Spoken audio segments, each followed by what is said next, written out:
What's going on, everybody? This is James Grandmaster Faqs Voice, and you're here for another Faqs Project review. And today we are going to be covering Dork, issue 4. Of course, written and artwork done by Brett Bean, coloring done by Francois-Beaulieu, and lettering done by Nate Piekos. Now, if you remember from issue 3, we got our first champion. There's two champions basically that Dork has to meet from the light side of the realm and from the dark side of the realm that are both at odds because of the prophecy that Dork is basically created from, which is like a trench, basically a separation into both realms. And they feel as though because Dork came from that he is basically responsible for the prophecy that is to wipe all of them out.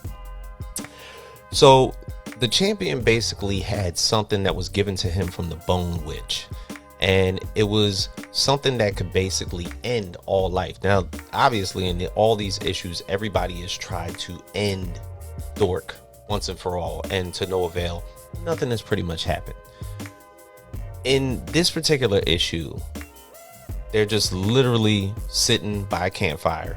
Dork, the Shield, and the Headless Chicken, and a Thrawg is standing just over them, pretty much about to devour all three of them all in one. And you know, Dork just tends to do exactly what he needs to do because violence seems to be his forte.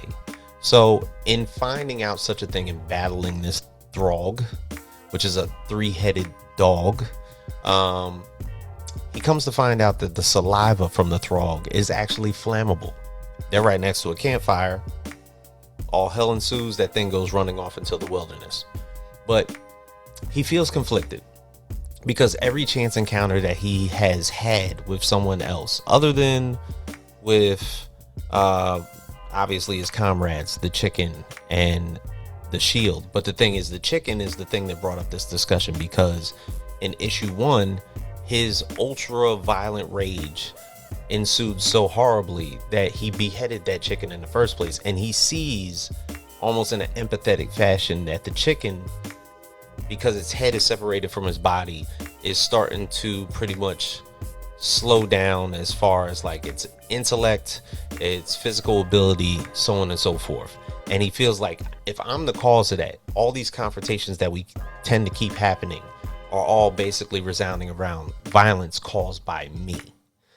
And the Shield, for the most part, which is a soul, a violent soul trapped into the actual Shield itself, decides to give him a heart-to-heart. And for the most part, he's telling him, even though you're as different as you are, the world's got to catch up to you, and you just got to keep being you. Don't be any different. The second that they change you, you're pretty much a part of everybody's rule here. And then, you know, like, that's kind of comforting to him, to the point where, you know, he just feels like he just needs a little bit of rest. But by the time he wakes up, he's got at least several swords in front of his face, and a goblin standing in front of him, asking him if he is aligned with this goblin's brother, which is another rival tribe on the other side of the forest. To where he gets pissed off by the fact that here we go with another confrontation, and walks off. To where just outside of getting thrown across the forest by this goblin princess, he meets her brother, who asks the same question if he is a part of her tribe. And he's like, what is up with you two? He was like, a matter of fact, you know what? Yeah, I am a part of your tribe now. But all the while this is happening, and it seems like the only person that has any sense, because nobody in this goblin tribe is making any type of sense, is Cousin Barry. Cousin Barry seems to be as cool as a fan. He actually raises his hand when he needs to talk, and seems to be the only person with like a well-rounded sense of understanding. But all the while, when this is pretty much all happening, this disagreement between a brother and sister in both their tribes, the Thrawg comes back and is starting to devour, eat, maim this entire goblin tribe. Matter of fact, both of them at the same time. And it happened so fast. But then out of nowhere, cousin Barry, who was the nicest one out of all of them, gets eaten but swallowed whole. So what does Dork do? He basically jumps into action. He feels as though the only way to bring cousin Barry back is to pretty much get swallowed himself. And from their prior experience of what happened the last time, he knows that the Thrawg is flammable.